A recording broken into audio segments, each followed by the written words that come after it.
অনুষ্ঠান সুস্থ থাকুন। শ্রোতা বন্ধুরা, আবারও বসে পড়েছি। গতদিন আলোচনা যেখানে শেষ করেছিলাম, আজ আবার ঠিক সেইখান থেকেই শুরু করছি। কারণ আমরা প্রত্যেকে ভালো থাকতে চাই, কিন্তু ভালো থাকাটা জানি না যে কিভাবে ভালো থাকা যায়। বিশেষত পেটের সমস্যা নিয়ে ভালো থাকা যায় বলে তো আমার মনে হয় না। তো আমি বলবো না, আজকে পথ দেখাবেন জেলার বিশিষ্ট সার্জন ডাক্তারবাবু, ডাক্তার নির্মল সাহা। নমস্কার আপনাকে আবারও। নমস্কার। আগের দিন আমার মনে হচ্ছে যে যেখানে শেষ করেছিলাম সেটা ওই আদর্শ পায়খানা বা নর্মাল স্টুল কাকে বলে এটা নিয়ে। আসলে নর্মাল স্টুল ব্যাপারটা এরকম যে একটি মানুষকে প্রতিদিন একবার পায়খানা করতেই হবে, সুস্থ মানুষকে। দুবার হলে অসুবিধা নেই, তিনবারও চলবে, কিন্তু নট মোর দ্যান 3। তিনবারের বেশি পায়খানা হলে সেটা নর্মাল নয়। দ্বিতীয় হচ্ছে পায়খানার রং হবে হলুদ, হলুদ রঙের পায়খানা হবে। অনেক সময় আরও কাব্যিক করে গোল্ডেন ইয়েলো শব্দটা বলা হয়। আচ্ছা, তারপরের কথাটা হচ্ছে সফট বাট বাল্কি, নরম হবে কিন্তু মোটা হবে। এটা মলিদার মতো পাতলা নয়, আবার খুব শক্ত মোটা নয়। নরম হবে কিন্তু মোটা হবে। কামস লাইক কলম, একটা কলমের মতো বেরিয়ে আসবে, মানে এটা কলার মতো বেরিয়ে আসবে পায়খানাটা, নর্মাল স্টুল এরকম হবে। থার্ড হচ্ছে উইদাউট এনি আফটার এফেক্ট। আপনার পায়খানাটা হওয়ার পর মনে হবে না যে আমি আর একটু পায়খানা করি। পায়খানা হওয়ার পর মনে হবে পায়খানা করে এসেছি, শান্তি পেলাম, এটা এই এফেক্টটা হবে। দ্বিতীয়ত উইদাউট এনি আর্জ, আপনাকে কোনো স্ট্রেন করতে হবে না, চাপ দিতে হবে না অনেকক্ষণ ধরে। এই অনেকক্ষণ পরিশ্রম করার পর কোথে পায়খানা করলাম, it is not normal stool. আর লাস্টলি হচ্ছে নো টাইম, মানে পায়খানা গিয়ে আধ ঘন্টা বসে আছেন, it is not a normal স্টুল।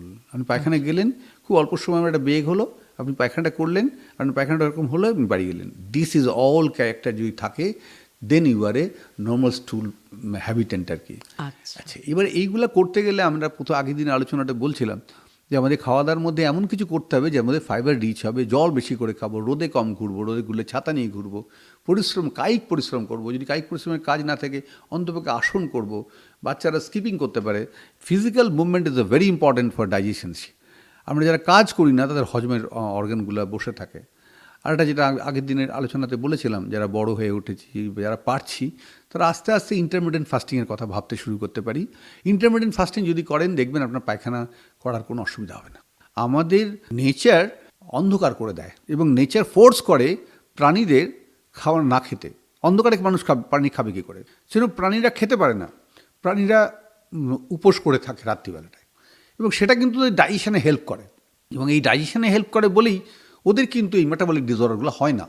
কিন্তু আমরা যেহেতু রাত্রিবেলায় আলো জেলে, গ্যাস জেলে, বিভিন্নভাবে খাবার খেয়ে নিই রাত্রিবেলায়, অনেক রাত পর্যন্ত, এবং সেটা এখন গভীর রাত্রে খাচ্ছি আমরা। সেইটাইতেই সমস্যা হচ্ছে, আমরা গভীর রাতে খাচ্ছি। হ্যাঁ, এই গভীর রাতে খেতে গিয়ে আমাদের যে সমস্যা, সেটা আমাদের ইন্টেস্টিনের যে রেস্ট, পাকস্থলী, অন্ত্র, বৃহদন্ত্রের যে রেস্ট, প্যাঙ্ক্রিয়াস, লিভার, গলব্লাডারকে যে বিশ্রাম দেওয়ার সময়, সেটা কম দিচ্ছি। ফলে নেচার যেটা ফোর্সফুলি 12 ঘন্টা না খাওয়ার জন্য কথা বলছে, আমরা এখন ডাক্তাররা বলছে 16 ঘন্টা না খেয়ে থাকতে হবে। কারণ নেচার যেটা করেছিল সেটা ঠিক করেছিল, কিন্তু আমরা এত লাইফস্টাইলটাকে পাল্টে ফেলেছি, 12 ঘন্টা হবে না, আপনাকে 16 ঘন্টা না খেয়ে থাকতে হবে। তো এক্ষুনি তো সব লোককে বললাম 16 ঘন্টা খাবেন না, এটা সম্ভব না, এটা প্র্যাকটিক্যালি ইম্পসিবল। সুতরাং আমি বলবো, যদি আপনি রাত্রি 10টায় খান, আপনি রাত্রি 9টায় খান। আপনি সকালবেলা যদি সকাল 8টায় খান, সকাল 9টায় খান। তাহলে মোটামুটি এইভাবে টাইমটাকে একটু একটু করে বাড়িয়ে 12 ঘন্টা মিনিমাম আপনাকে ফাস্টিং থাকতেই হবে। এর মধ্যে কিন্তু ফাস্টিং থাকা মানে ঘুমিয়ে পড়া নয়, মানে ডিনার করলেন আর ঘুমিয়ে পড়লেন, এই কনসেপ্টটা ছেড়ে দিন। আপনি 7টার সময় ডিনার কমপ্লিট করুন, জল খান, ক্যালোরি খাবেন না, জল খান, চা খান, কফি খান, যা কিছু খেতে পারেন, কাজ করুন, আপনি 12টার সময় ঘুমালেন, অসুবিধা নেই। কিন্তু আপনি ক্যালোরি ইনটেক করবেন না, যাতে আপনার প্যাঙ্ক্রিয়াসের মধ্যে চাবুক না পড়ে, যে ইনসুলিন বেরোনোর জন্য গ্লুকোজ এসছে, গ্লুকোজকে তাড়াতে হবে। আর যে ডায়েটটা আপনি 8 ঘন্টায় খাবেন, সেই 8 ঘন্টায় কিন্তু আপনার যে খাবারটা খাবেন সেটাকে যেন সুষম খাবার হয়, মানে তার মধ্যে মিনারেলস থাকবে, তার মধ্যে প্রোটিনস থাকবে, ফ্যাটস থাকবে, কার্বোহাইড্রেট থাকবে, কোনোটাই রিচ নয়, জল থাকবে, ভিটামিনস থাকবে। এবং আমরা বলি কার্বোহাইড্রেটটা মিনিমাম খাওয়া উচিত। মিনিমাম মানে ভাত, আলু আর মিষ্টি, এই তিনটের পরিমাণ কমিয়ে দেবেন। সেটা কিন্তু রাফেজ দিয়ে পূরণ করতে হবে, শাকসবজি, ফলমূল দিয়ে পূরণ করতে হবে। তাহলে কিন্তু আপনার পায়খানা এবং ডাইজেস্টিভ সিস্টেম ভালো উঠবে। এবং এটাই কিন্তু একমাত্র রাস্তা, আমি আবার বলছি, আপনার পেটে ব্যথা হবে না। এবং এটা আপনি নিশ্চিত থাকুন, যেটা বলছি, যে আপনি যদি খাওয়ার জায়গাটা কন্ট্রোল করেন, পরিমিত খাবার খান, পরিমিত খাবার, সুষম খাবার খান, আমি নিশ্চিত আপনার পেটের অসুবিধা হবে না, পায়খানার অসুবিধা হবে না। তাহলে এই যে আপনি ফাস্টিংয়ের কথাটা বলছেন, সেটা প্রথম শুরু করতে গেলে ঘন্টার গ্যাপ দিয়ে শুরু করা যাবে? এটা নির্ভর করবে আপনি এখন ক ঘন্টা ফাস্টিংয়ে, ঘুমানোর পরে কখন পরে খাচ্ছেন। একটা তো আপনি ঘুমোলেন ধরুন, তারপরে আপনি অ্যাভারেজ দেখা যাবে 8 ঘন্টা পর আগে কেউ খায় না। সে 8 ধরুন ঘন্টা আপনি 12টায় ঘুমোতে গেল, 12টায় সে ঘুমাতে সকালে গেলাম, তার মধ্যে কিছু খেলাম, সেটা বন্ধ করে আপনি যখন এটাকে নিজের মতো করে দুদিকে বাড়াতে হবে টাইমটাকে। এবং এটা আপনি অবাক হয়ে যাবেন শুনলে, যারা ডায়াবেটিক পেশেন্ট তারা যদি এই ফাস্টিংটা করে তাহলে দেখা যাবে তাদের ডায়াবেটিসের রিকোয়ারমেন্ট কমে যাবে, ইনসুলিন রিকোয়ারমেন্ট। আচ্ছা। প্রেশারের লোকেদের প্রেশারের ওষুধ খাওয়া কমে যাবে। এবং যারা ফ্যাটি কোলেস্ট্রল মেটাবলিজমের প্রবলেমে ভুগছেন তারাও কিন্তু কোলেস্ট্রল মেটাবলিজম আস্তে ঠিক হতে থাকবে। এটা কিন্তু শুধুমাত্র যে অসুখ কমিয়ে দেবে তা না, অসুখ হতে বাধা দেবে এবং অসুখ থাকলে সেটাকেও আস্তে আস্তে আস্তে আস্তে নিচের দিকে নিয়ে আসবে, কন্ট্রোলে নিয়ে আসবে। সুতরাং এটা কিন্তু একটা রিভলিউশনারি আইটেম বলতে পারেন। এবং হোল ইন্টারন্যাশনালি এটা কিন্তু এখন একটা স্লোগানের মতো যে আমরা আসুন, আমরা সারাদিন ধরে খাই করে যদি খাই করে থাকি তাহলে কিন্তু খাবারটা কিন্তু আখেরে কিন্তু আমাদের শারীরিক ক্ষতি করবে, আমাদের অনেক অসুখকে নিয়ে আসবে আমাদের শরীরের মধ্যে।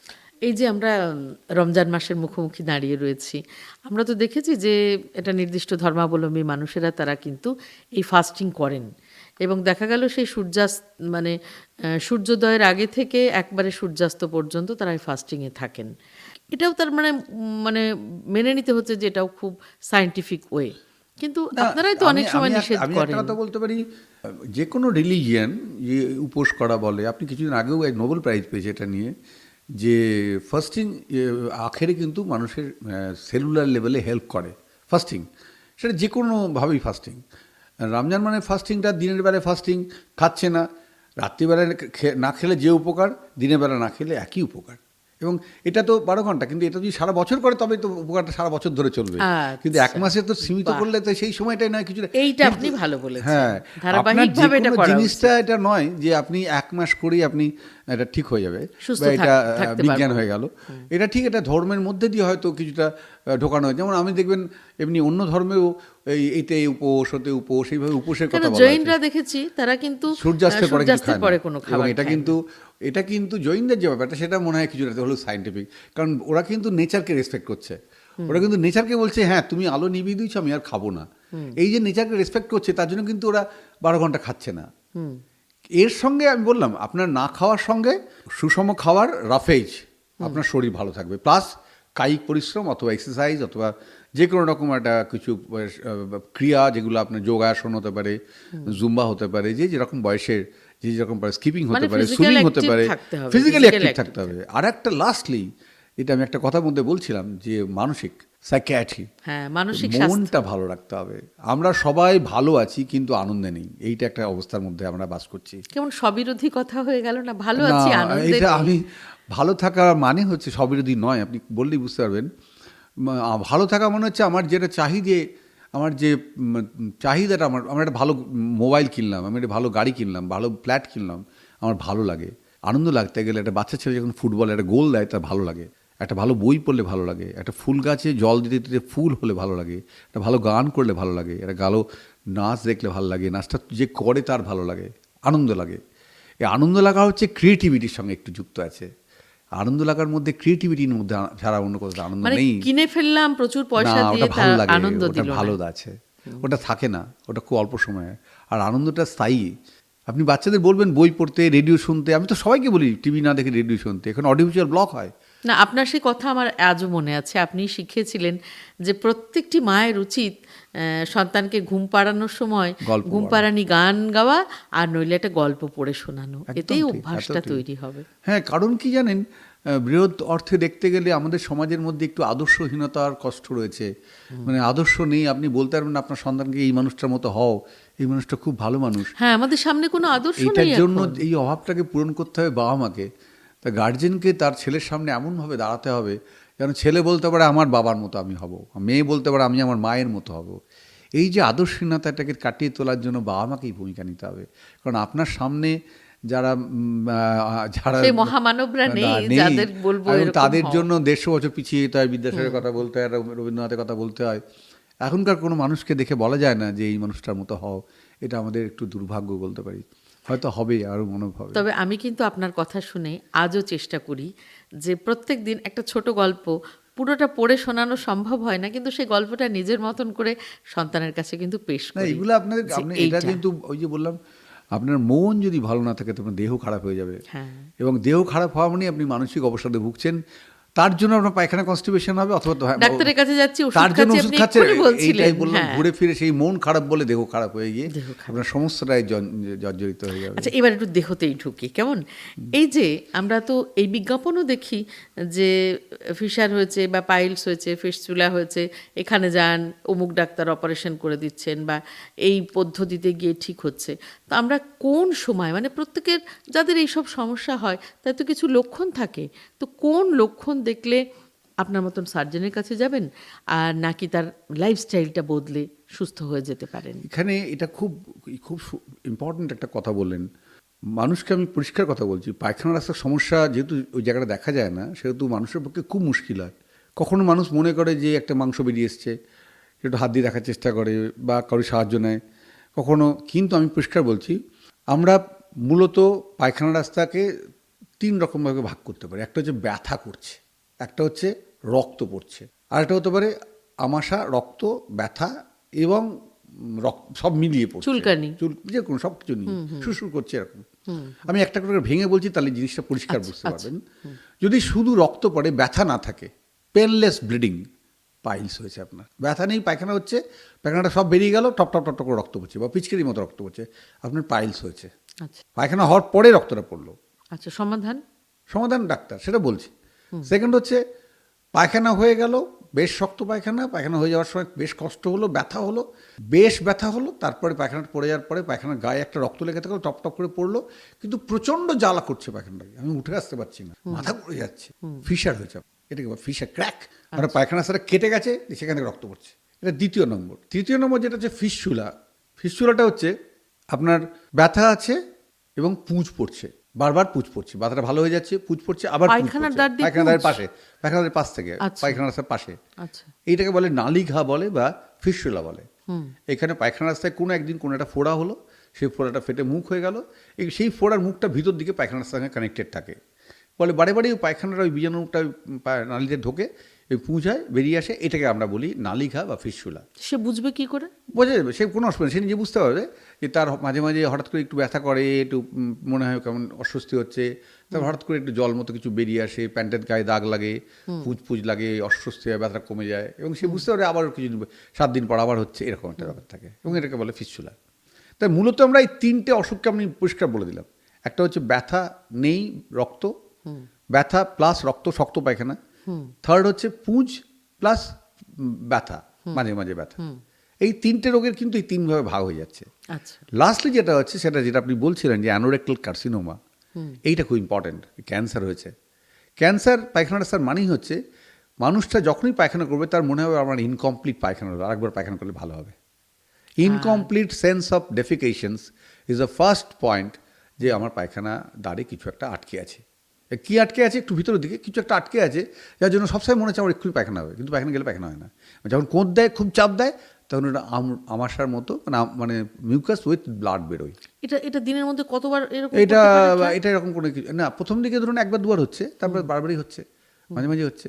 এবং যখন আসে তারা কিন্তু বলে আমার কষ্টটা একটু পায়খানা করে আমি খুব সুখ হয় না, বেশ অনেকক্ষণ ধরে চেষ্টা করি, এবং একটু আমরক্ত থাকে, পায়খানা হয়, একটু আমরক্ত থাকে, বারবার একটু একটু পচপচ করে পায়খানা হয়, পায়খানা রাস্তা আঙুল দিয়ে দেখা যায় যে ক্যান্সার আছে।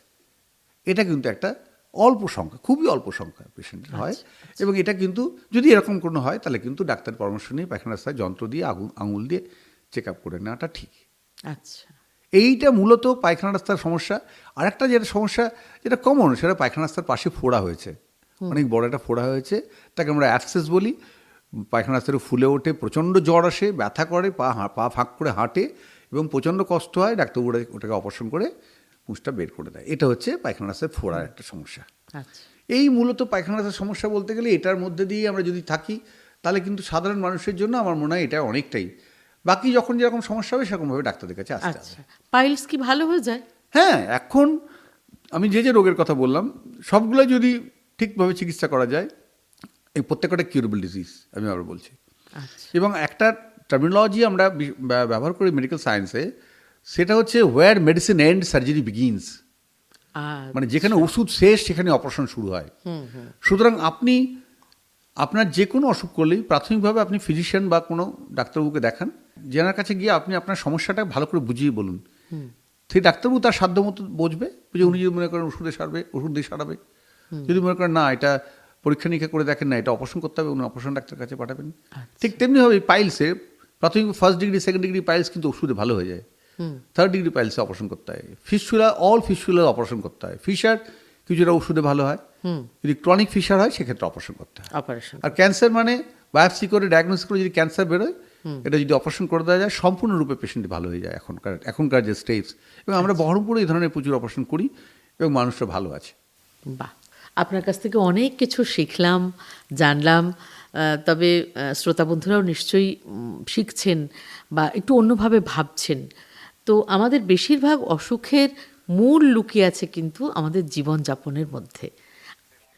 তো যেটুকু শিখলাম আপনার কাছ থেকে, জীবনযাপন হ্যাঁ, আসলে আমার কিছু মনে হয় জানেন যে আমরা কল্পনার জগতে নেই। আমরা সবসময় এত রূঢ়বাস্তবের মধ্যে হাঁটতে যাই এবং এত রূঢ়তাকে স্বীকার করি, টিভিতে, মোবাইলে, খবরের কাগজে, সব জায়গায় চারিদিকে চোখ খুললেই যেন হিংসা, দেশ, লড়াই, এবং এগুলো বোধহয় আমাদের অসুস্থ করে দেয় এবং অবচেতন মনেই আমাদের মনটাকে দুঃখ দেয় এবং কষ্ট দেয়।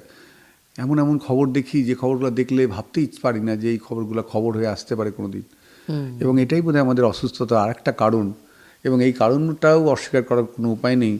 জীবনযাত্রার যে রূঢ় দিক আছে তার সঙ্গে জীবনের মধ্যে যে কাব্যিক জায়গাটা আছে, যেটা নান্দনিক জায়গা আছে, সেগুলো যদি না থাকে, যদি আমাদের মধ্যে ভালোবাসা না থাকে, আমাদের মধ্যে অন্যের প্রতি করুণা না থাকে, দয়া না থাকে, সহমর্মিতা না থাকে, তাহলে আমরা একা একা কোনোদিনই ভালো থাকবো না। তবে আমরা আশাবাদী, আমরা জানি যে একদিন আরো উজ্জ্বল মানে সূর্য উঠবে এবং আমরা সেদিন খুব ভালো থাকবো। কেবল ভালো থাকার পথটা আপনারা এইভাবে দেখিয়ে দিন যে আমরা আবার সেই পুরনো দিনে ফিরে না গেলেও কায়িক পরিশ্রম করব, স্বার্থপর হব না, শুধু নিজের জন্য বাঁচবো না, এবং বাঁচাটা বাঁচার মতন বাঁচবো। সেই উজ্জ্বল ভোরের দিকে তাকিয়ে শ্রোতা বন্ধুরা নিশ্চয়ই আপনারা উপকৃত হবেন, সেই আশা নিয়েই আমরা শেষ করি। আজকে সুস্থ থাকুন, ভালো থাকুন আপনারা সকলে। নমস্কার জানাচ্ছি ডাক্তার নির্মল সাহাকে। নমস্কার, ভালো থাকবেন আপনিও। শ্রোতা বন্ধুরা, এতক্ষণ আপনারা শুনছিলেন সুস্থ থাকুন। আপনাদের সঙ্গে ছিলাম এই জেলার বিশিষ্ট চিকিৎসক সার্জন ডাক্তার নির্মল সাহাকে সঙ্গে নিয়ে আমি আপনাদের শ্রবণ সঙ্গী দেবী সরকার মুখোপাধ্যায়। সম্পাদনা উজ্জ্বল বন্ধু, প্রযোজনা রীতা দে।